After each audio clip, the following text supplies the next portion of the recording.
Welcome to the Midwest Blitz. It's college football comfort food for the Midwest soul. Now, here are your hosts, Coach Drew and Big Nick. Welcome to another edition of the Midwest Blitz. It's Coach Drew and Big Nick, and we're bringing you Week 12 preview. Go ahead, Nick. Yup. So here on the Midwest Blitz, our big thing, if you're new to the show, is we talk about Big Ten, Notre Dame, and Mid-American Conference action. But we've been leading off the show. Now we've got our second college football playoff rankings. I'm looking over here at the big board, my whiteboard over here. We're going to tell you every team that's ranked, what they're ranked, and who they play this week. Then we're going to talk about a couple of Eliminator games outside of Big Ten and Notre Dame action. Coach Drew's going to help us walk through this here in a second. So the rankings this week, as far as the top 12 who are currently in the bracket, pending who the group of 5 team will be and all that stuff. Number 1, Ohio State plays UCLA this week. Indiana, number 2, plays Wisconsin. Number 3, Texas A&M plays South Carolina. Number 4, Alabama plays Oklahoma. Now you get into the teams that will host a home game, which is 5 through 8. Georgia plays Texas. Texas Tech plays Arizona. Ole Miss plays Florida. Oregon plays Minnesota. Then the teams that would be the road teams in the first round, if the bracket stood as it currently stands, which it won't, but for the time being. Number 9, Notre Dame plays Pittsburgh on the road. Texas plays Georgia. Oklahoma plays Alabama. And BYU plays Texas Christian, which will be a tricky conference game for Brigham Young. So in the Big Ten, number 18, USC plays Iowa at home, which is going to be a tough game. Then number 18, Michigan plays Northwestern. In the Southeastern Conference, Vanderbilt has a bye. Number 3, Tennessee is currently a 3-loss team, so they're probably not going to be in the college football playoff, but they are ranked. They play the New Mexico State Aggies. In the Big 12, Utah plays Baylor, who was a preseason favorite to win the Big 12, so maybe a sneaky game for Utah, although I expect Utah to win that one, Coach Drew. Then number 25, Cincinnati plays Arizona. Then in the ACC, who's probably going to be a one-bid league this year, Miami plays NC State. 16, Georgia Tech plays Boston College. Virginia plays Duke. That's going to be a tricky one, right, Coach Drew? I think Duke has one of the best quarterbacks in the country that you may not have heard of. And Duke's defensive front is tough against the run. So that's something to keep an eye on Saturday. And number 20, Louisville plays Clemson, who's underachieved this year, but still dangerous. Pittsburgh plays Notre Dame. They're number 22, as we said earlier when we went over Notre Dame. Then in the American Conference, this is probably where our group of 5 champions is going to come from, unless it's JMU from the Sun Belt. We'll get to that here in a second. But Tulane plays Florida Atlantic. North Texas plays University of Alabama Birmingham. Notre Dame plays South Florida, both American Conference teams, in case you didn't know. South Florida is ranked number 24. Then the Sun Belt, James Madison, JMU, plays Appalachian State. So that's your college football playoff top 25 ranking and schedule for the week, Coach Drew. Which Eliminator games did you want to touch on before we get to Big Ten and Notre Dame action? Well, we have one that's kind of close to my heart because I have family that lives in this area. We're got from the team from Austin, Texas, goes to Georgia in an SEC battle. This one, I'm going to give you my prediction, and then I want you to go into the analyzation of it. I think it's going to be a dogfight, but just like dogs, Georgia, the dogs are going to get them here. What do you think, Nick? Yeah, I kind of like Georgia in this one also. Arch Manning for Texas has played better, or at least has had better numbers, looks more comfortable in the pocket as the seasons went along. But I've heard a lot of analysts that watch the SEC more than we do that say, even though he throws a lot of passes behind the line of scrimmage, with modern RPO game, that's not necessarily an insult, but he still holds on to the ball too long and takes too long to make decisions. I think if you looked at this as purely a quarterback matchup, which I typically don't believe in pointing at games and just looking at the quarterbacks, Gunnar Stockton is the guy I trust to win this game if it's close. Texas's defense has been good all year. Anthony Hill, linebacker, preseason first-team All-American, probably one of the first linebackers taken in the NFL draft. I really like him. Texas defense is solid. I do like Georgia in this game, though. I'm not sure that I trust Arch, and just not just Arch, but the Texas offense to produce against Georgia. And Georgia's defense hasn't been the best this year. I think they have gotten better as the years went along. So I got dogs in this one. Yeah, and like I said, the dogs open up as a -5.5, so it's a touchdown.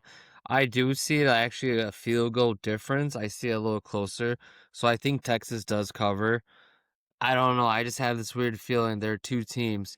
But like you said, is Arch Manning going to go in there and take too long? More than 3 seconds, the NFL standard, right? Right. Is he going to take too long? Georgia's defense has been stout. The thing is, you're going to Georgia in November. Let that sink Right. in. We are getting close to college football. Yeah. These dogs are going to be all riled up. That's a hard place to go. That stadium pulse is going to be high. I think Georgia covers. There's another team that also is in the SEC that is also having what we call an eliminator game. It's Oklahoma at Alabama. Now, again, this reminds me, so you have two teams that came formerly from the Big 12 that came over to the SEC recently.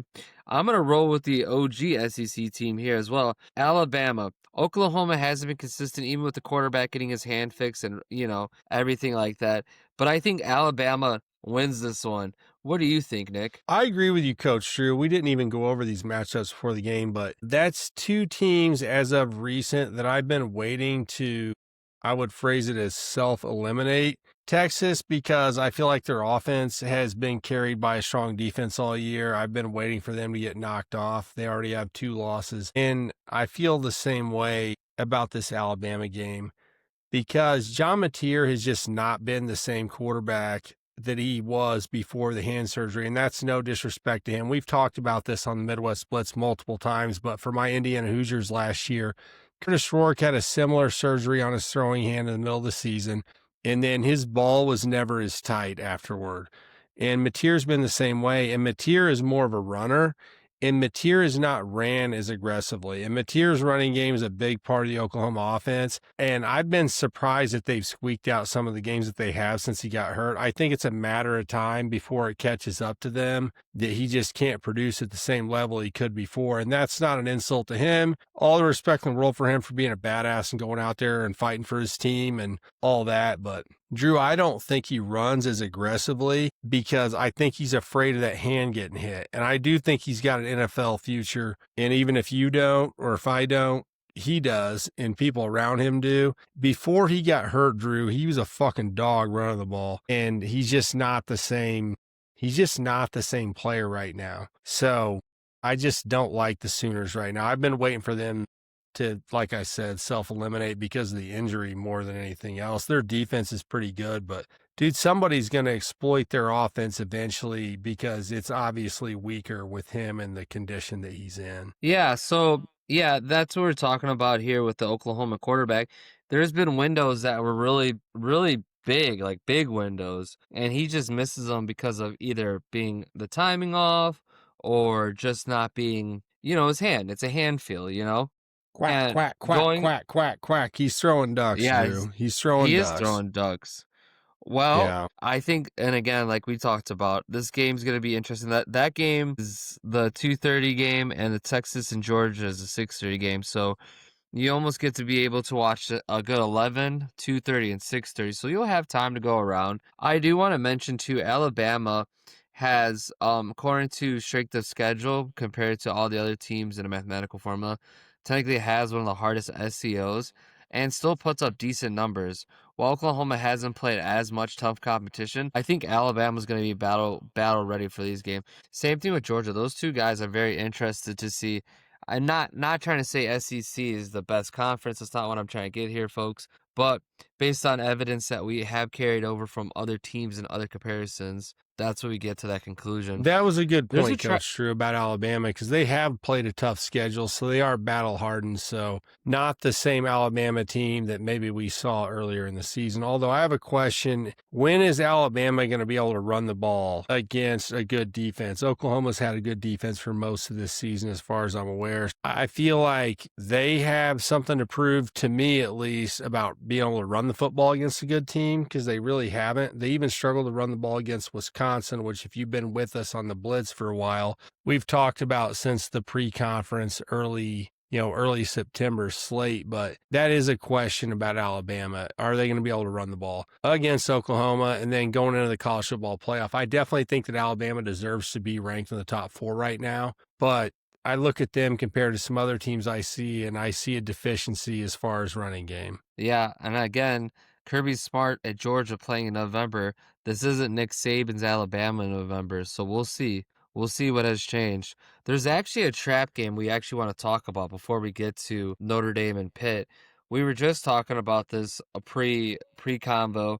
Virginia goes to Duke. Now, Duke's getting hyped up as the dark horse in the ACC in a doomsday scenario that somehow they can sneak into the conference championship if they win out. Virginia, I've watched a couple of Virginia games. They have not been playing clean. Nick, what do you think? Well, I'll say this. Duke is dangerous. So Duke is a team that has deficiencies. Duke's like a boxer that has a really strong right hand and no jab. They do some things that are really dangerous where they can really bully you. And then they have other things that if you can counter it, you can beat them. I mean, let's go back to the Illinois game early in the year. Illinois struggled to run the ball against Duke, but they threw it around the yard on them. And so the Duke secondary is not that good, but the Duke defensive line is really strong against the run. So if you go in there and you're Virginia and you have trouble running it, you end up in third and long situations, then you're going to struggle against Duke. And then on the other side of the football, Darian Mensah for Duke, I believe a Tulane transfer. This kid is electric at quarterback, man. He makes all the throws. He's athletic, and I don't mean athletic in terms of like running for yardage, but he can scramble, reset his feet, read a defense, and thread needles with the football. I mean, he's accurate. He's got a pretty strong arm. I really like Darian Mensah. So their passing game's been dangerous against everybody this year. So I do think Virginia's in for a big challenge against Duke. And part of the reason I've went on about Duke more than about Virginia is that a lot of you probably haven't watched Duke, and I have. Dude, you don't want to fuck with Duke. Duke's pretty scary if you're coming down the stretch in the ACC right now. So, yeah, that's potential upset alert, number 19, Virginia. But the ACC's kind of wide open right now. Drew, Miami, Georgia Tech, Virginia, Louisville, Pittsburgh all have a chance. Of course, Pittsburgh has to survive that Notre Dame game. Not to go on too long or cut you off, but yeah, the ACC, he's probably going to be a one-bid league right now is what it looks like to me also from all the research we've been doing about strength of schedule. Somebody was even saying they thought maybe 2 G teams might get in before an ACC team. I don't believe that's true, but I mean, that's the conjecture that's going around. The ACC is getting a lot of disrespect right now. Yeah, again, going back to the strength of schedule, we were looking at that as far as like the Midwest Blitz booth over here in the Sabermetrics analytical department, whatever you want to call it. We were looking at the ACC has a lot of comparison schedules to 50s and 60s of strength of schedule. Just a quick reference, the top 25 teams all play about top 25 strength of schedule. That's where they're at. They've won games and they've done well. The college football has done really well of identifying that. The ACC teams, I mean, I can rattle them off like really, really quick. So the first ACC team that's on this CFP, you got Miami, that's 21. And you're like, okay, well, Drew, you just made this whole spiel about making a big deal about it. Well, Georgia Tech now has SOS of 58. The next one after that, Virginia, it's upper 28. And then Louisville's 55. So, I mean, Virginia's at 28, but last week it was different. So it's just one of those things that fluctuates. But it's just one of those things I just want to point out. It is a trap game. All the other teams at least have a green. They have all reds in my analytical book. So just want to point that out. Do you want to move on to the next game? Yes, sir. We're going to head over where the Notre Dame Fighting Irish head over to Pitt, as I just want to remind people of Old English. Go ahead, Nick. So noon Eastern Standard Time or 11 p.m., wherever the hell Drew lives. I don't really understand clocks. I just know it'll be noon my time. Drew lives in the greater Chicagoland area. I think that's its own province or something up there in Northwestern Canada or The somewhere. Northwest Indiana. He's a region rat. He's a region rat, ladies and gentlemen. So noon Eastern, Notre Dame travels to Pittsburgh. let's quote Pittsburgh's coach here, Mr. Coach Drew, here on the Blitz with me. Pat Narduzzi, the coach of the Pittsburgh Panthers. We could lose by 100 and this game doesn't matter. Am I paraphrasing or am I directly quoting that? That's pretty much what he said. And the reason he's saying that is because the number 22 Pittsburgh Panthers still have a chance, whether they lose to Notre Dame or not, to qualify for the ACC championship game. And this is something we talked about over the last few weeks here on the Midwest Blitz, is that some of these teams, Notre Dame plays a partial ACC schedule, but this game against an ACC opponent does not count towards the ACC schedule. Am I getting that right or wrong, Coach Drew? Does that make sense? No, you're getting it right to the audience. So this is not the only one. Army, Navy, and the American Conference is the same thing. And then another friend of the show, Coach Tyler, texted me another game earlier where two teams in the same conference who have some writ law that they have to play a rivalry game doesn't count towards the conference. This is something that I'm going to take a hard stance on. This has to be eliminated from college football. You cannot be playing teams in your conference. And I know Notre Dame is not full-fledged member of the ACC, but if they're playing an ACC team, it has to count as an ACC conference game. I don't understand how they do that, although Notre Dame doesn't technically exist in a conference. They're like theoretical physics, Coach Drew. They kind of exist and then they kind of don't in the terms of the ACC, but it's kind of horse shit that, I get what Narduzzi's saying, like this game doesn't count if we lose. I understand what he's saying because winning the ACC title really is the path to getting your berth into the college football playoff. But how in the hell do you at the end of the season get to play a team that is in your conference or semi in your conference and lose? Like, to a lesser degree, it bothers me about Georgia and Georgia Tech, where Georgia and Georgia Tech have a rivalry game. And then at the end of the year, Georgia could lose to Georgia Tech. They went 7 overtimes last year. That was a magnificent game if you guys didn't see it. Holy freaking smokes. What a football game that was. But so some teams have this end of Clemson lost to South Carolina last year, similar. They're not in the same conference, but it's the last game of the regular season. They lose, Clemson in this case, go to the conference championship game, win the ACC conference championship game, then go to the college football playoff, and they are in no way penalized for losing their last game of the regular season. I mean, look at Ohio State and Michigan would be the ultimate example of the polar opposite of this. And I mean, I'm gonna talk about this for a second. This is off the cuff, off script, Coach Drew, but I was talking to a mutual friend the other day. We were talking about, it was a Notre Dame fan. So he's not familiar with conference rivalries. He's just familiar with Notre Dame. All their rivals are not in a conference because Notre Dame's not in a conference. And we were discussing the Ohio State-Michigan rivalry and how it's written into law, state law, Michigan and Ohio, state law. They play the last game of the year every year since way before we were born and way after we're dead if they're still playing football. That has cost each one of those programs so many chances to win a national championship over the last 50 years. Yeah, I'll go back 50, 60 years. And you know what, Drew? They don't care. They don't care that game puts them in danger of not winning postseason recognition. You know why? Pure heart of competition. We hate you, and we want to step over your dead body on the way to a championship. If we can't step over your dead body on the way to a championship, we don't want the damn championship. Remember last year, Ohio State, how they reacted to the Michigan loss? As obnoxious sometimes as some fan bases can be about certain things, in that frame of reference, I respect the Michigan and Ohio State fan bases so much. They will never schedule their rivalry game to not be counted as a conference game in the Big Ten. They want to kill the other guy on the way to get that pot of gold at the end of the rainbow. And that is like as epic as sports can get. I mean, that's why they call it the best rivalry in college sports. You can say Duke, North Carolina basketball, but I think Ohio State, Michigan football is the absolute tops. And it's because of that. They could schedule around, they could play that game week 1. Hey, let's change it.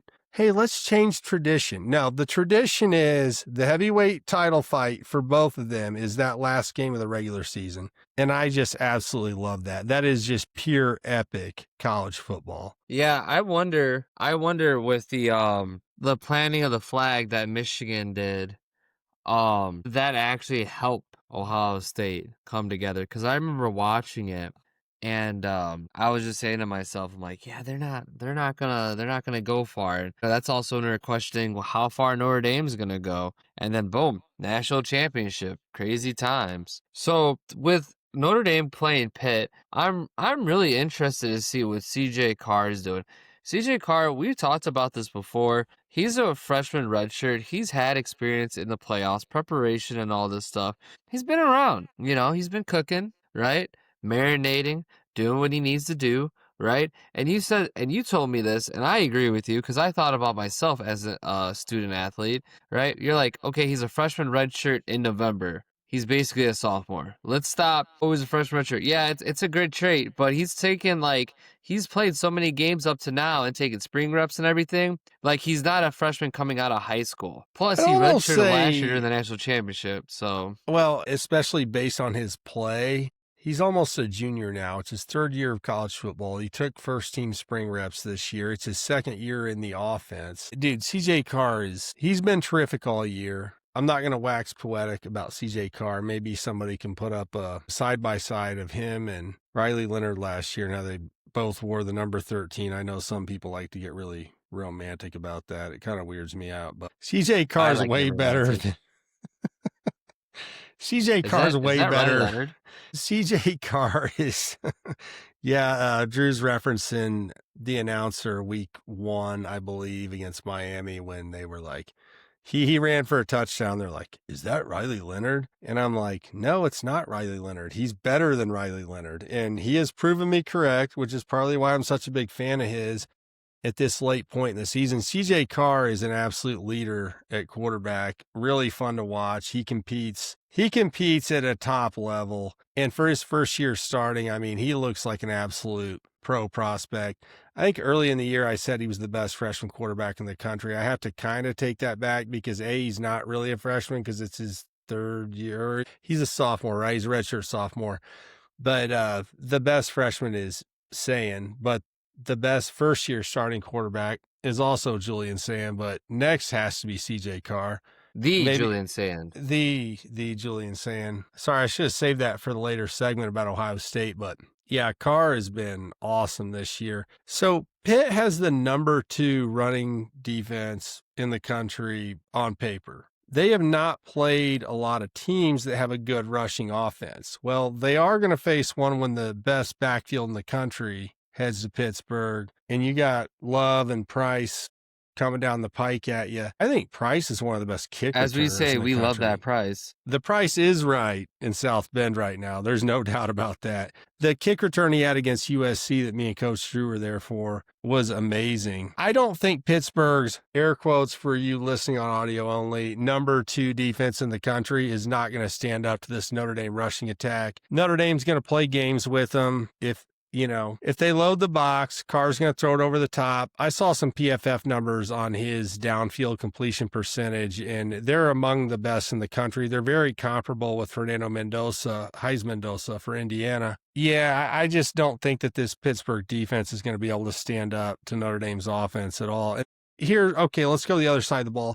Pittsburgh has one of the most explosive passing offenses in the country, and kind of what they do is they kind of dink and dunk you underneath and dare you to come up and cover the short game, and then pump and go over the top type of stuff. Sluggo, slant and go type routes. And I don't know is Notre Dame up to the task? We've been on Chris Ash all year. We've been on the defensive coordinator all year. We have not criticized the players from Notre Dame. We've been critical of the defensive coordinator.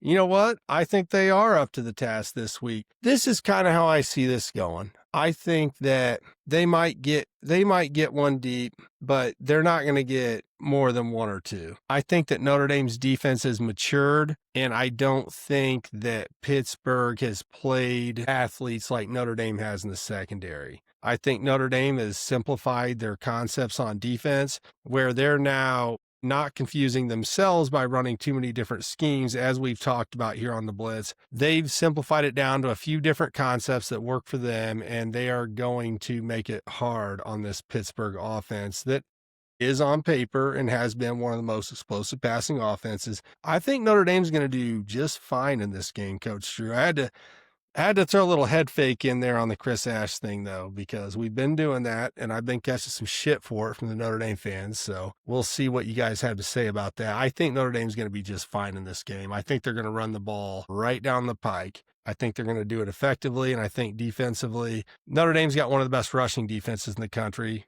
I don't know if I said that yet, but I think Notre Dame goes in there and takes care of business pretty handily. 11.5 is the spread. Pitt plus 11.5 at home. I expect Notre Dame to cover that. That's my expectation for the Irish. I think the Irish are cruising into a very good situation right now. I really do. And at number 9 right now, they're above the Mendoza line, meaning the cut line, where somebody above them is going to lose this week, and then they're going to jump up and be outside of that bottom 4. If you can get outside of that bottom 4 right now, as far as the 12-team ranking, you're in pretty good shape. And I think that's where the Irish will be next Tuesday when they do the new rankings, Coach Drew. Yeah, I do think, just piggybacking off what you said, I think CJ Carr is going to be the X factor. I just want to hype him up one more time here. They're going to run the ball down their throat, correct, but there's a difference between this year's Notre Dame offense and last year's Notre Dame offense. Not only do we actually have some really good, I think we have a way better wide receiver core. That's one. So we have players to make space. Number 2, we actually have a quarterback who can hit those players in space. It's like a double whammy. This team got really good, really quick offensively, and you have 2 running backs that could do well. There's a third running back there. He's a sleeping agent, right? So then you have Pauling, you have Fields. CJ Carr is going to do his thing. Like, I hope that we can match whatever our defense gives up, because I know that Pitt is going to score at some point. It could be 1 field goal for the whole game, but I just want our offense to pound it. Playing on the road is always hard. College game day is going to be there.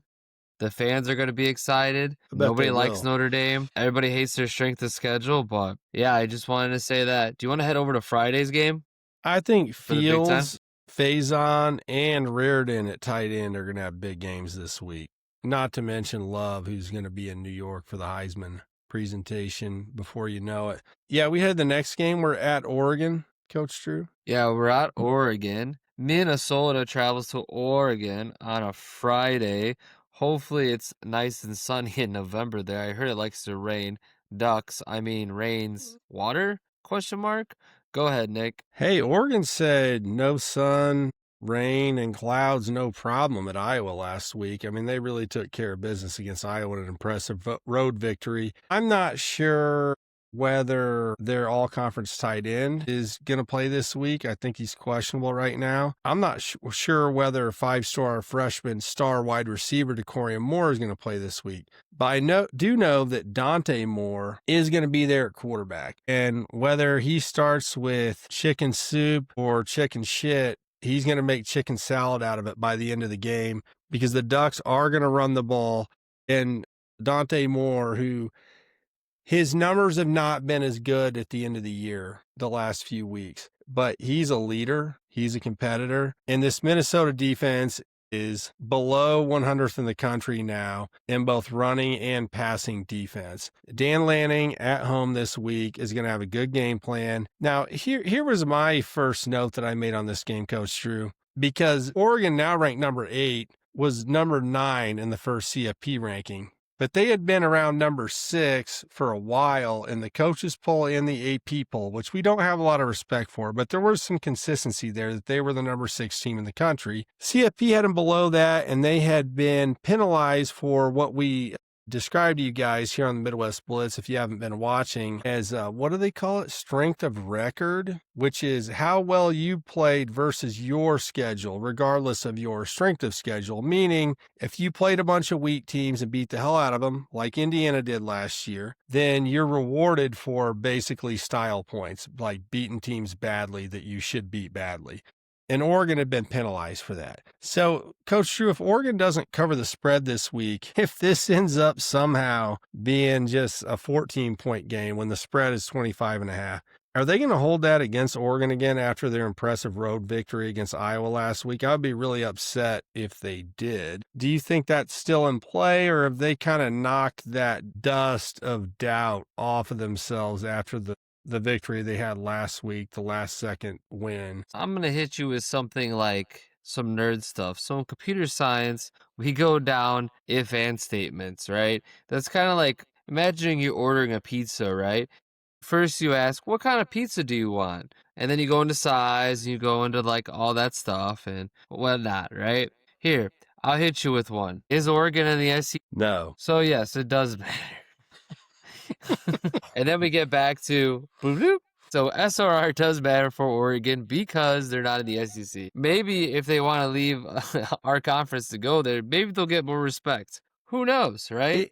That's what I'm told. Part of the reason we've been defending Oregon so much is like they've lost one game to number 2 Indiana, who has manhandled almost everyone on their schedule outside of Iowa and at Penn State last week. Epic comeback at Penn State for the Hoosiers last week. But so, yeah, how do you bang Oregon, who was top 5 in the country in scoring, top 5 in points allowed, but their style points or strength of record, air quotes for you listening audio only, how do you knock them for that? But I feel like they redeemed themselves last week, but Coach Drew just brought up the SEC bias that we've seen in the polls pre-college football playoff rankings. I am going to choose to have faith in the CFP committee. I like the CFP committee, the interviews I've heard with the chairman of the committee. He seems to me as somebody who's coached and somebody who loves the game to be somebody who wants to get it right.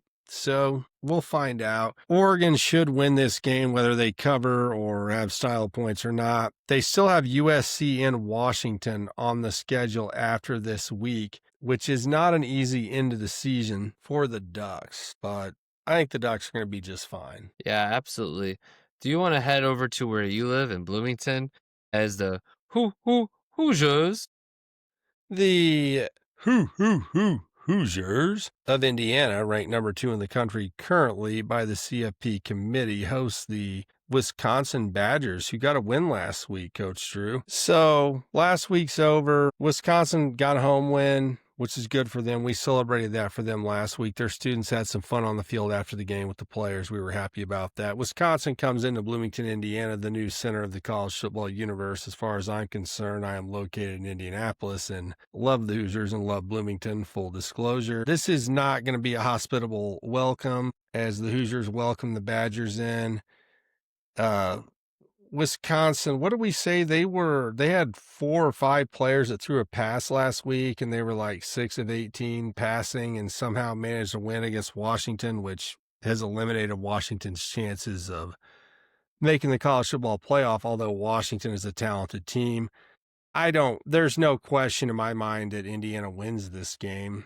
I don't know if they cover 29.5. Last week, the Hoosiers were banged up at receiver. Charlie Becker stepped in, who's been mostly a special teams player, had 7 catches for 118 yards. And then Omar Cooper obviously had one of the most spectacular catches of the year with the toe tap in the back of the end zone to win the game at Penn State. I've got a Hoosier wish list. This is an early Christmas list, Coach Drew. Hoosiers, let's get healthy. Okay, let's get healthy. Rest Surratt. Rest Drew Evans at left guard. They've both been a little banged up lately. So let them sit. Let them go out there for warm-ups.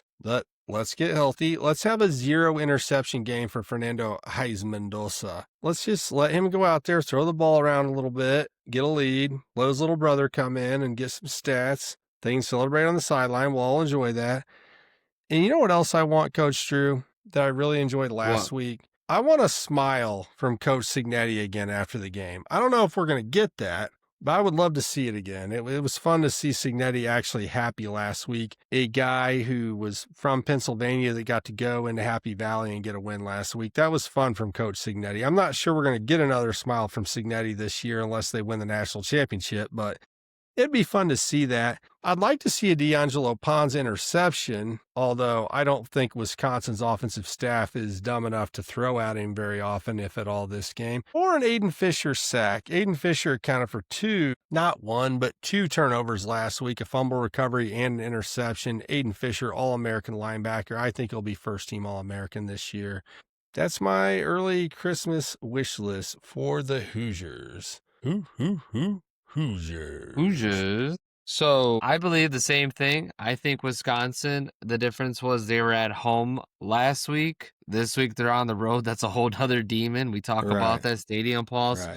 They're going to fill out that stands. Are you ready to move on to the next one? I can talk about the Hoosiers for 3 more hours if you want, but we can move on to the next game. So the Detroit Tigers take on the Chicago Cubs. I'm sorry.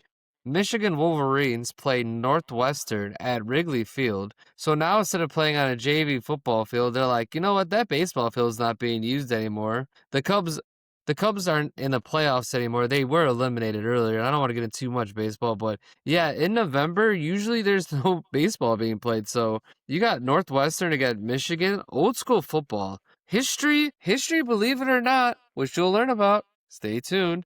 There's a lot of history of great football games, NFL, professional, and college that's been played on that Wrigley Field. Go ahead, Nick. No doubt. The number 18 Michigan Wolverines travel to face the Northwestern Wildcats at historic Wrigley Field. Wildcats plus 11.5, Coach Drew. So I've been a champion of Northwestern Wildcats here. I might be one of the only ones in the college football media that has been. They've outperformed expectations. They've exceeded their 3.5 projected win total by Vegas much earlier than anyone would have expected.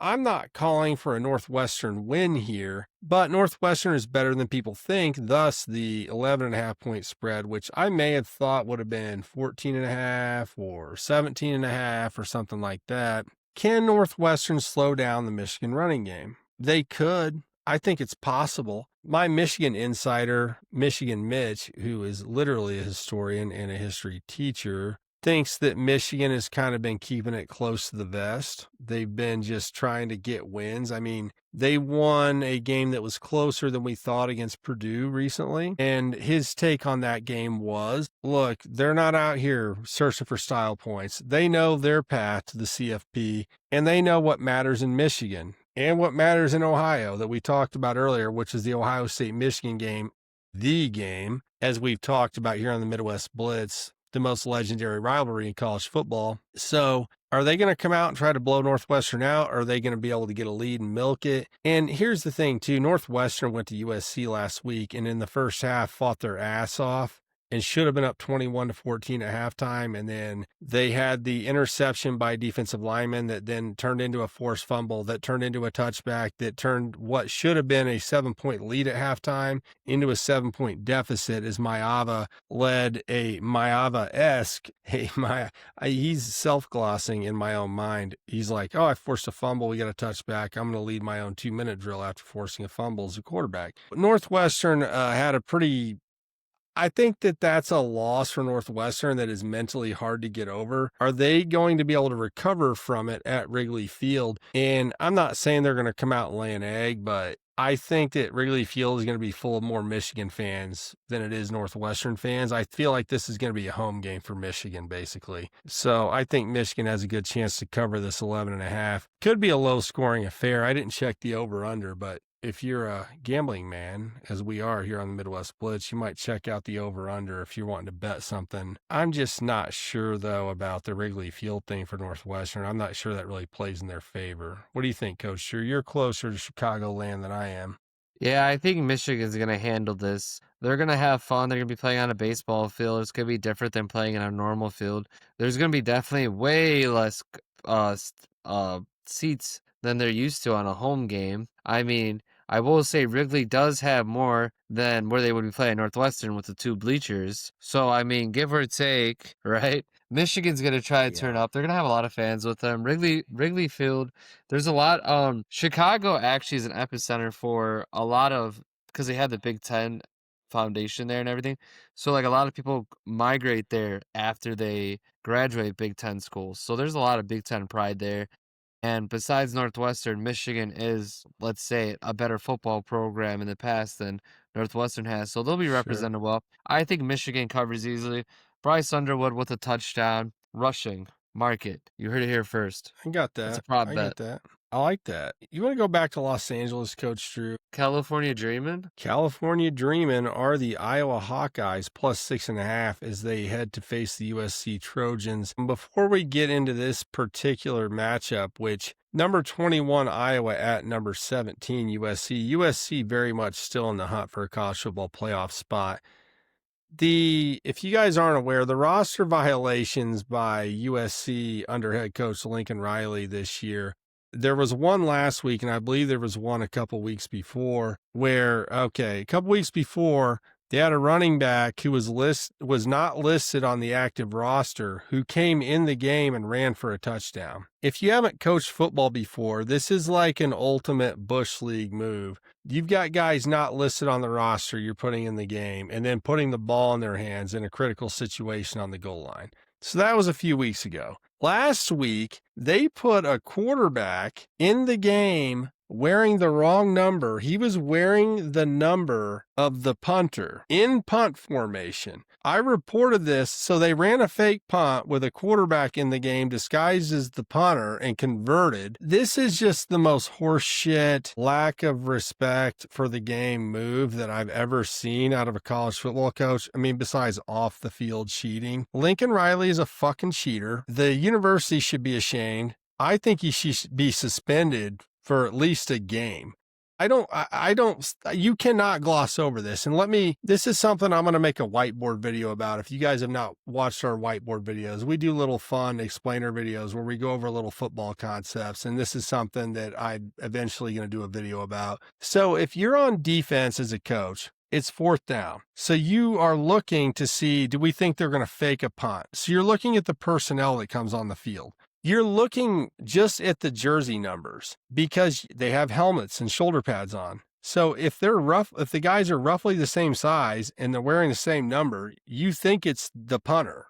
That's what the defense thought. They thought it was the punter. And so they ran a trick play, a fake punt, a backup quarterback disguises the punter, completes a pass on a 4th down. This cannot be allowed in college football. It cannot be allowed in football at any level. Now, at the high school level, it would be hard to catch it. But, there's more cameras at the college and pro level. I do not respect Lincoln Riley at all after this. And someone could be like, oh, it was somebody else's idea.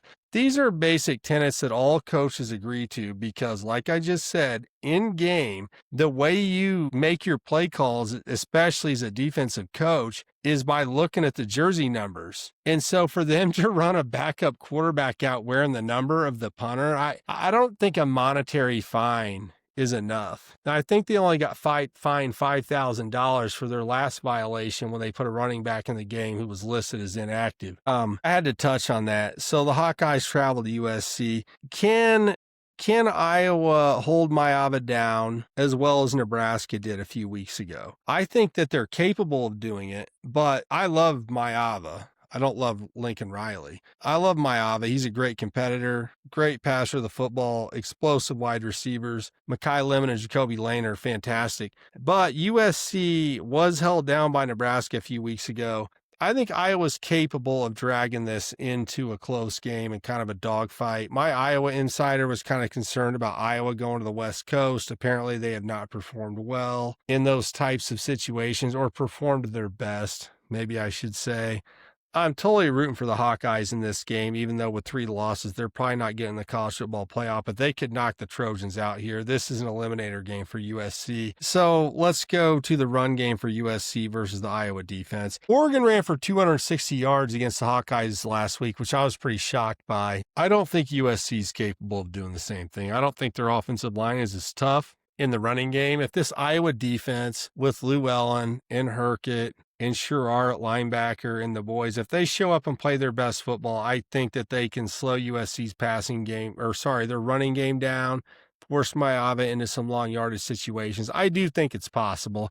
There's a reason why this is a 6.5 point spread. I think Iowa's capable of coming in there and holding them down, but I do think USC probably wins at home, but this could be a really fun game to watch. Godspeed, Hawkeyes. Lincoln Riley, you putting your backup quarterback in with a punter jersey on is just such a bitch move, dude.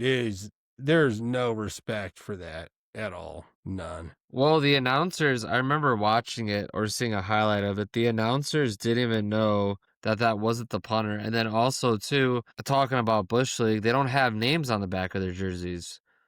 So if a guy has a similar skin complexion and he goes out there, That's what I'm saying. you can't tell. Okay, I umpire, Coach Drew coaches baseball. If you throw a pitcher on the mound and he's wearing the wrong jersey and the wrong number, you can see that it's not the player you think it is. In football, with players running on and off the field, everybody's wearing a mask. Your helmet disguises who you are, and he knows that. It's so Bush League. I find it interesting that USC had to do that to beat Northwestern out of all teams. No Like, kidding. pick your battles. Like, Well- you couldn't figure that out. Well, here's the other thing, too. I think USC has more to gain than Iowa does clearly in this game. USC, if they can knock off Iowa, they're in both, I believe. Let me check real quick. I was talking to you about this earlier, and our great Notre Dame fan's going to hear this and probably like Texas conspiracies. So get ready for that one, ladies and gentlemen. We'll talk about that, what he likes to say. But yeah, they're double blue. Blue means that they're not. So green in my sabermetrics Denny's chart, blue means you're right below green, but you're not in yellow. So like you're like just normal. They on average, the point differential for them is 17.8 and their SOS is 19. I mean, that is a really good spot to be. You beat Iowa, your SOS is going to go up. You know Iowa's going to try to beat other teams. And if you beat them pretty good, your average margin. Now, the only thing that might hurt them is that if it's a close game, that point differential is going to change for sure, not favoring them, which we talked about as style points. One of the things for Iowa, too, can Iowa finish the race? Master Splinter, right, has the most wins, right, in Big Ten history, right? Is that the record he has? Yes, sir. So he's trying to get his troops rallied.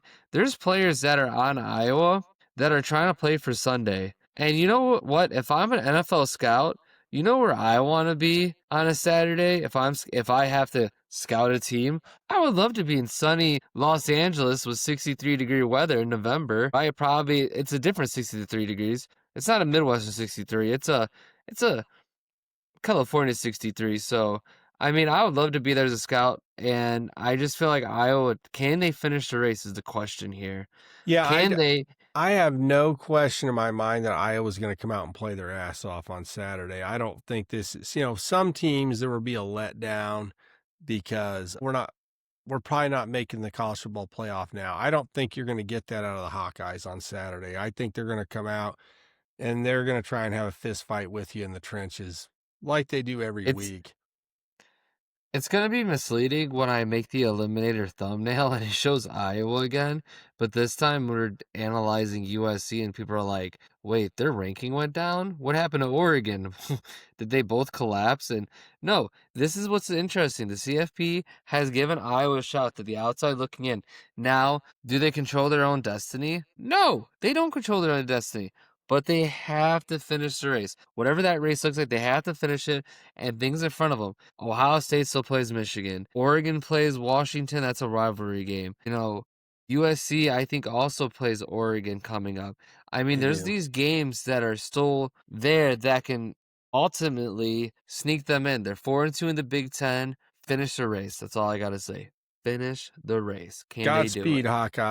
Godspeed, Hawkeyes. And the Big Ten Conference should punish the hell out of Lincoln Riley over this roster shenanigans he's been pulling. You know what they should do? They should force them to play at Notre Dame again next year. Yeah, I was about to say, well, Riley wants to complain about having to go to South Bend to play Notre Dame because he can't win there. And then meanwhile, he wants to break every rule in the book. God dang, dude. All right, let's move on. Let's go to Penn State at Michigan State. Go Hawkeyes. Penn State's at Michigan State this week. This is not the most electric game in the country, but I do have a prediction. I think that Penn State gets their first Big Ten win this week against Michigan State, who was benched their quarterback, Aiden Childs, who I was a fan of. I don't know what exactly was the inspiration for that decision, if it was just on-field performance, if it was something other than that, if it was their faith in the backup. I think that Grunkmeyer, quarterback for Penn State, who has played well against the Hoosiers last week at home at quarterback. I think Grunkmeyer, Singleton, and denied Denny Sutton on the defensive line, who did look like a first-round pick last week against Indiana. I think it's showtime for them. I think they go into Sparty Town, get them a win, Coach Drew. Yeah, I guess the Spartans believe Aiden Childs were struggling in consistency and all that stuff. I mean, we liked Aiden Childs at the beginning of the season. A lot of it comes back to, is the Michigan State's coach the next one to get fired? Penn State comes in here with nothing to lose. Again, Michigan State's like, oh man, I'm so glad to see Penn State come in. No, Penn State still has NFL talent. This talent didn't leave when James Franklin left. I don't even know if anybody of like huge character left. It wasn't like Singleton left to the transfer portal. It wasn't like Right. player. I don't even know who left the transfer portal, but it wasn't big enough to be like, oh, well, this Penn State's there. This Penn State's loaded with veterans. I think they're going to come in and kick Sparty's ass after losing that close game to IU. I think they are, and Grunkmeyer, quarterback, playing as well as he did last week against Indiana's defense. The secondary for Michigan State's been questionable all year. I think Penn State is they're going to get a win, and Nittany Lion fans will be quite happy about that. They did a good job supporting their team last week, even in a loss. Yep. Yeah, I think Michigan State they're right for the picking, and Jonathan Smith, their coach, maybe bench Childs because he's trying to save his own job. We'll see about that. I don't know that for a fact. I'm just looking from afar and just wondering what's went wrong with Michigan State. If they had one good thing going for them, it was Nick Marsh, all-star wide receiver, and the quarterback, and then you bench the quarterback, and it's like, oh, is this just the guy trying to save face because things aren't going well? I don't know. Michigan State football makes me sad, Drew. Can we go to Champaign, Illinois, where some of your family have some roots? Yep, they say ILL. The following says INI. This is a Illini team playing Maryland, which sounds like a good basketball matchup late into March Madness. But unfortunately, we're hooping on the field as Altmaier is trying to prove to everybody that he's the next thing since sliced bread. Go ahead, Nick. Maryland Terrapins travel to Champaign, Illinois, plus 14.5 to face the Fighting ILLINI. I think Altmaier gets 300 yards passing. Maybe 3 million yards passing against Maryland right now. Maryland's defense has been good. Last week collapsed and fell on their face in a game I picked them in against Rutgers. I think this is another situation where Maryland's coach is maybe on the way out. I'm not wishing ill on him or on Jonathan Smith of Michigan State, but Illinois has showed good team togetherness, even though they're not really in the hunt for the college football playoff anymore, which was a preseason expectation. I think Illinois takes care of business at home. I think Altmaier has a big game. I think Maryland is threadbare, Coach Drew. I think they're worn out. I liked their defense all year, and it was really bad last week. And they've had offensive struggles in addition to that. I think Hank Beatty, over 140 total yards also. Hank Beatty, one of my favorite all-purpose backs in the Big Ten. Get him the ball, baby. Get him the ball. What do they say? Feed him. Feed him. Let him eat. Yeah. I mean, we're looking at this Illinois team. Again, Altmaier's trying to get some looks. I think they're also going to try this. They're still recruiting for next year. Let's not forget, we sometimes think that just because a team's eliminated from the college football playoff run means that their season's over. No, it's not over, actually. It's far from it. I mean, they're already bowl eligible. Now they're going to try to see how much more eligible can they get. What bowl are they going to play? Are they going to play in a bigger one? Because we all love us some Illinois bowl game. That's going to be a fun one to cover. You know, I said this about Nebraska. Let's get them to play South Carolina. I don't know if Nebraska or if South Carolina is going to qualify for a bowl game, but Wait, hold on. Let's do that computer. Wait, hold on, Nick. We got to do the computer thing. Is South Carolina in the SEC? Beep, beep. Well. Looks like they automatically qualify for the college football playoffs. Not so fast, my friend. I do think that Brett Bielema in Illinois could benefit from winning remaining winnable games. Maybe get him a New Year's Day bowl game. That's what I said about Nebraska when their freshman quarterback performed well last week against UCLA on the road. He exceeded my expectations. I think that Illinois could get a New Year's Day bowl game. And a lot of you guys out there like, bowl games don't matter. Well, here on the Midwest Blitz, they matter. And in recruiting, they matter. It's exposure. And I think, honestly, Drew, the most respect that you could lay on a coach is that the team thought they had CFP dreams. They're not going to make it, but they continue to play hard. And that shows integrity within the program. It shows good coaching staff, good culture, respect for Bielema at Illinois. I think they take care of business. I hope they do get a New Year's Day bowl game.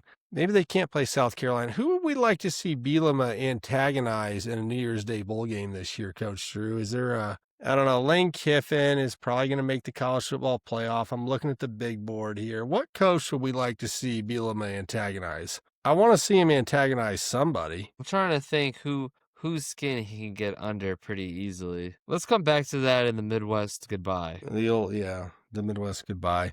Hey, let's go to Washington. Let's go to Seattle. I hear Seattle's lovely this time of year. Beautiful.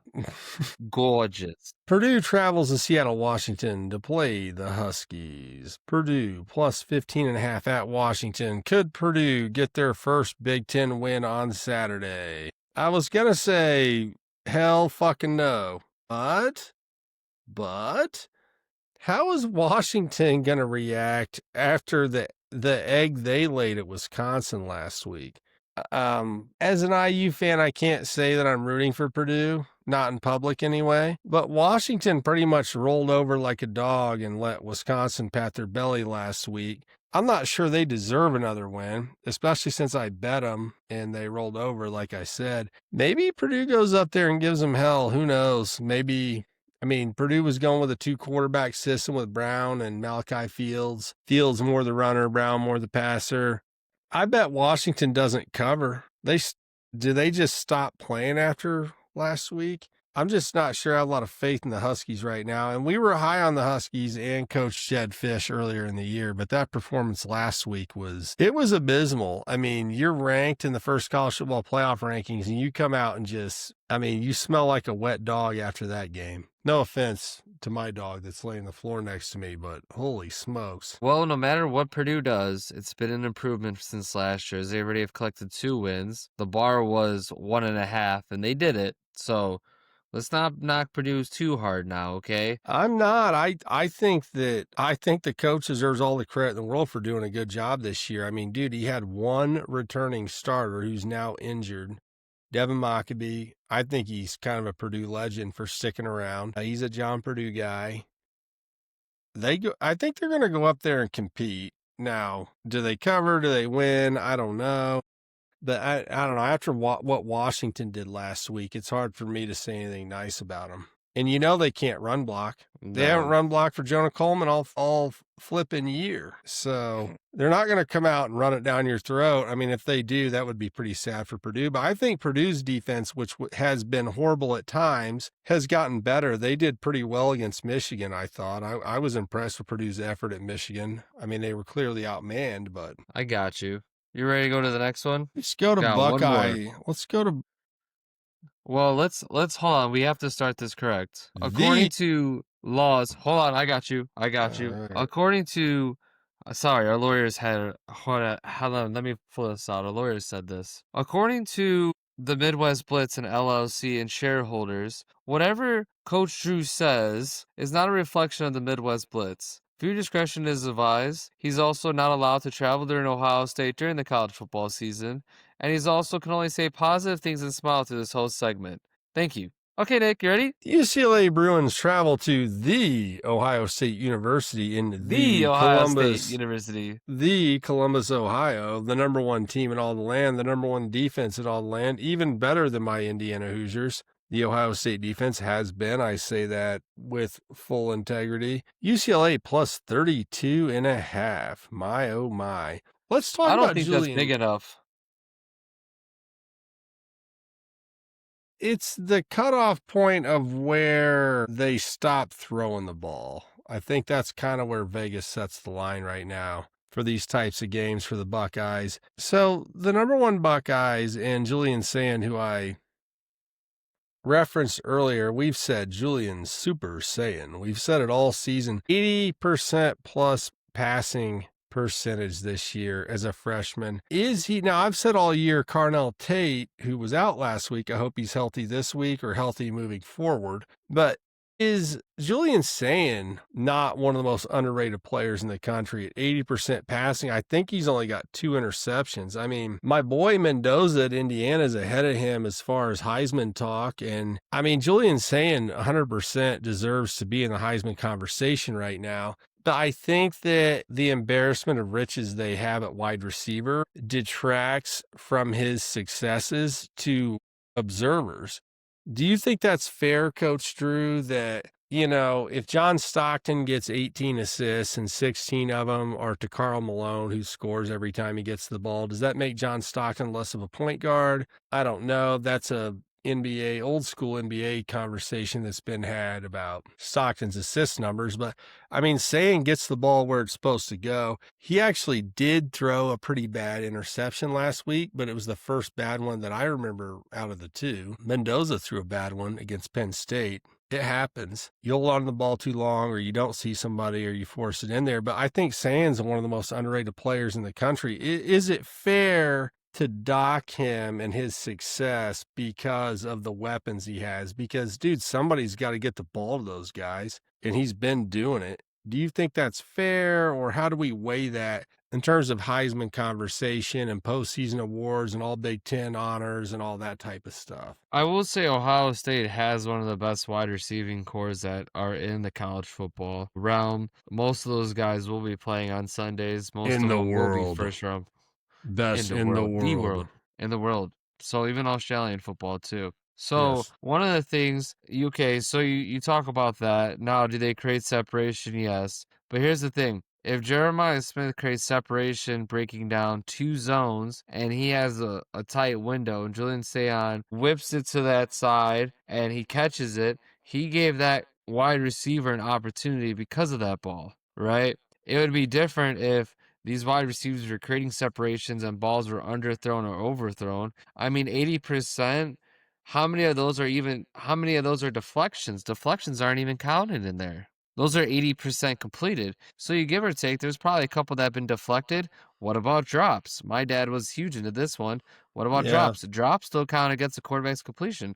So you start looking at that. He's done a great job. I mean, at first it was kind of weird of how successful he was so early. It was easy to say, like low-hanging fruit. Okay, well, he has some of the best wide receivers in America. Well, now it's like, well, not only does he have the best receivers in America, he can actually ball too. So the ceiling is national championship for Julian Sain this year, depending on where their roads head to. But I think they handle UCLA easily. I honestly, in my opinion, again, what do my lawyers say? Say only positive things. Well, I'm going to say this. I feel like UCLA may be able to cover 33.5 is huge for any team. That's a big one, right? If Ohio State blows them out 31 and it's 33 to cover, they don't cover because they're already up by a lot.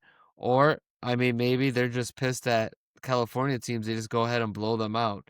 I mean, we'll see what happens for sure. I'll say this about, okay, UCLA could get a backdoor cover here somehow, and I wouldn't touch, I just won't touch 32.5 with a 10-foot pole. But I think that whatever UCLA did strategically that helped them go on a run with the interim head coach, and this is, I'm not throwing shade at UCLA, but it's been figured out. It's been discovered. They have not produced offensively.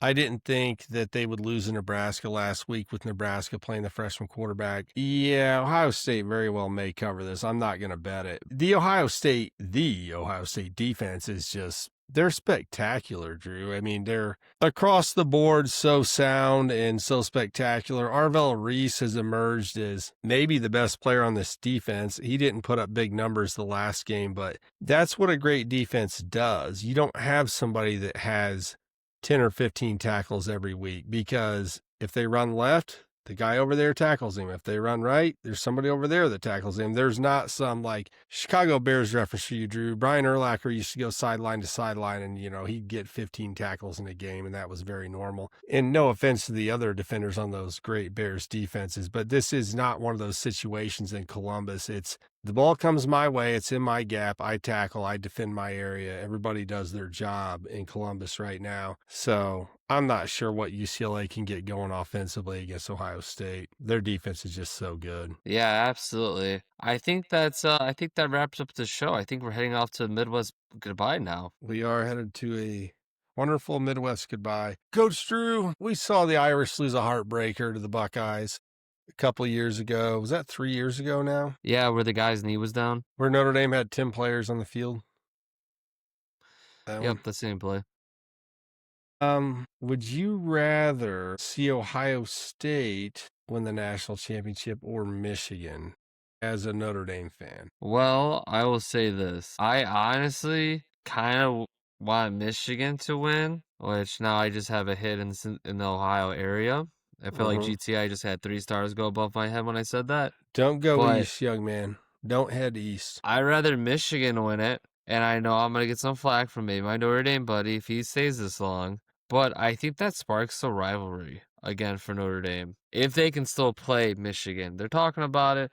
They got some games down the line. But I always say it just iron sharpens iron, right? I just at this point don't want to see Ohio State go back to back. Because I'm assuming on this other end of the spectrum is Notre Dame's not playing them in the national championship. So it would go back to, whoa, Notre Dame could have beat them in the national championship. And now look, they ran the table and went undefeated. What's weird is like, they're still undefeated. They're going to lose eventually. And even if they do lose to Michigan, it'd be crazy if they lose to Michigan, they don't get into the Big Ten championship. And then they're like an 8th or 7th seed. They host the home game. Oh, and then they just do the same thing. Like, and then people are going to be like, well, there shouldn't be buys or Paul Philbon. You got to play in a conference. Well, okay, well, you got to win your conference championship to play.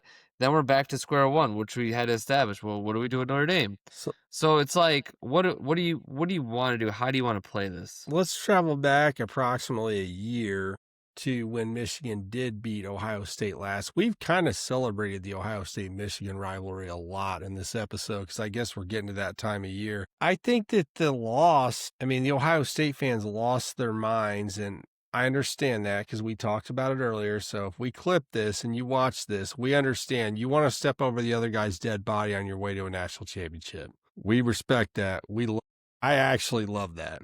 But without the loss against Michigan last year, I'm not sure if Ohio State makes all the same adjustments that they made that allowed them. They were an absolute juggernaut in the playoff. I mean, after the Oregon game, I was like, they're going to win it. They're going to win it. I mean, it didn't even look like the same team. It was like the same team on steroids. That's a compliment. I mean, they were so freaking good. And so that's the tricky thing. If Michigan loses, they're out. And that's the other thing. You see this in baseball all the time at the end of the season when it's playoff races, and one team may have led, a division rival may have the season total and win and may have dominated the other team. When it comes down the stretch, who needs it more? That is impactful. It's the same thing if you watch NBA games. You'll see the team that's backed into the corner tends to outperform what their average performance would have been.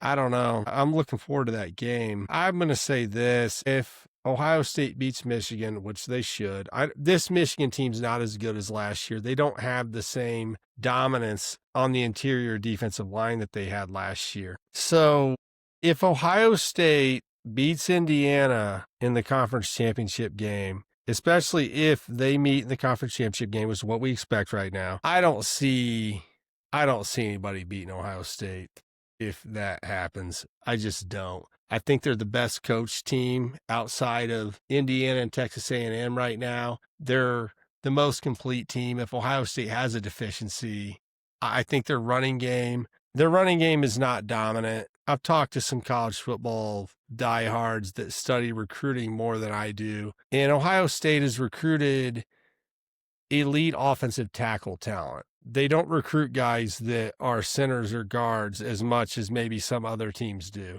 So they recruit the best athletes at offensive line. Then if you don't win the job at tackle, they just bump you down to guard. This is what I've been told. If you're an Ohio State fan, tell me different. I want to know more about this. I'm never going to follow Ohio State recruiting as closely as the guys that I'm talking about, who are Michigan and Ohio State fans, telling me this. So that's why they don't have dominance running the ball, is because they have guys who are great in pass protection. Well, that's yielded good fruit, right, Coach Drew? 80% completion percentage for your freshman quarterback. Yeah. But, when you get in the playoff, you're probably going to have times where you need to run it. And they couldn't run it against Michigan last year, and that's what screwed them in that game, was their lack of ability to run the ball. And maybe a deficient game plan, which I know Ohio State fans are screaming their head off about if they're listening to this. They should beat Michigan this year. If they don't, I cannot wait to hear the outcry about it. But they should. They should win that game this year. It's going to be a doozy for sure. Well, I thought about, you asked me earlier about Illinois playing some coaches. Well, I think Lane Kiffin and Ole Miss is going to make the college football playoffs, so that's going to be out of it, but that would be a fun one to watch. I think Lane Kiffin and Brett would have some fun shenanigans, but I think this one actually makes a little bit more. We can do Kenny Dillingham, the Arizona State coach. Oh, all right. We can do that. I'll be on my couch with some popcorn and a beverage. I would like to see that. Another one they said, Mark Stoops from Kentucky. Kentucky? So those are a few coaches that they would say. Let me see if Kentucky's even eligible. I think Arizona State is. This is just me doing a quick research of coaches that would be compatible as far as hotheads. I'd love to see Bielema in another New Year's Day bowl game. We love bowl games here on the Midwest Blitz. What else are you doing over the holiday? Turn the game on, get some leftovers out, maybe a beverage, enjoy some football. We only have so much football. I love baseball. Baseball lasts forever. Football doesn't last very long, especially college football. Let's enjoy every game that we can, and that's why we're going to do bowl game breakdowns for all the teams that we cover in the Big Ten and the MAC and Notre Dame. I mean, I grew up loving holiday bowl games, man. What's more fun than that? Then my favorite surprise, which shouldn't have been a surprise, Drew, was over the Christmas holiday as a kid, you stop by a friend's house and then the football game's on. I didn't come here to watch the football game, but there's a football game on. Hey, let's watch this football game. Let's talk ball. Yep, absolutely. I think we're leaning at the Arizona State game, though. They are bowl eligible. They're 6-3 as well. Well. We're putting that energy out here. You heard it here first. And a Midwest goodbye. We planned it. Fireworks. It's going to be fun. These games are going to be fun. We got Big Ten Championship coming up in a few weeks. We got college football playoffs in a few more weeks. We got the national championship in a few more weeks. And then somehow, Big 12, once it all ends, we got to be like, it's crazy. Big Ten championship game should be epic. SEC championship game should be pretty epic. Maybe not impactful for the seeding, but I don't know. We were talking about this the other day, me and another mutual friend. The chance for Indiana to have a chance to beat Ohio State in the Big Ten championship game, as an Indiana fan, means as much to me as the college football playoff berth. If Indiana were to beat Ohio State for the first time since, I believe, 1988 or 87, and be crowned unanimous Big Ten champ, no ties, no bullshit, that would mean as much to me as just about anything. And I feel like in the SEC, to a lesser degree, even if it's just Alabama, Georgia, again, we've seen it before, they take pride in that. It does mean something to the fan bases. And that's what, everything's about television now. Television money, television ratings, and all this stuff. And the playoff, I love the playoff format. Drew loves the playoff format. But you get this narrative that who cares about these bowl games and who cares about these conference championship games? Well, you bet your ass I care about the Big Ten championship game if Indiana's in it, because Indiana's never won the Big Ten outright. And I'll tell you this, Ryan Day, if they come in to play Indiana in the Big Ten championship game, They ain't taking the day off. They're going to come out trying to kick Indiana's teeth in. And that's exactly what I want. We want to see a showdown. The Big 12 championship game is going to be entertaining. Dude, the American Conference championship game is going to be entertaining. If you're a really diehard ball fan and you're following who's going to make the playoff and all, that's going to be huge. Huge. I think all the light bulbs went on in your head now that you understand all these different football games and all like what they mean and how we've been studying them all season. You're like, all these games are going to be great because I know all about them. Now I can just turn on a random championship game and be like, I know what's going on here. And you know what? For those of you that are still here with us, I mean, that's why we do this. We want to celebrate the beauty of college football. You know, if you just want to play fantasy football and watch NFL on Sunday, that's fine. You know, you're probably not here right now if you're that person, but there are storylines and angles in all of these games coming down the stretch amongst the ranked teams that still have a chance to make it. As I look over here at the big board, that are super entertaining. Dude, there's a coach, there's a player with a backstory. I mean, what about King Miller at USC, who's a freaking walk-on, and his twin brother's a walk-on on the offensive line? What a fun story that is. There's so many. I mean, Signetti, the whole Indiana thing, and then, dude, the Buckeyes just being the Buckeyes, and the Buckeye fans as passionate as they are. The Buckeye fans aren't taking the Big Ten championship game off if they play Indiana. They're going to hate Indiana almost as much as if they're Michigan. And, you know, that's what makes it fun. And I'll be here to go out and celebrate. If we don't go to the game, me and Coach Drew will be downtown celebrating after the Hoosiers win. Yep. You might see some mug shots. Who knows? Hey, if I got to get bailed out, that's worth it, man. Pick your battles. Haven't been in the drunk tank for a while. Sir, we understand what's going on. You just got to come with us and hang out with us. That's a story for the next Midwest Goodbye. Actually, that's a story for after the Big Ten championship game. Goodbye, Coach Drew. Yep. And on that note, Coach Drew's going to be signing off. Thank you guys for watching. We love college football. We love those of you that are here with us. Even if you want to throw some hate in the comments, it's all love. It's all fun. It's college football, man. Yes, sir. Have a good fun. one.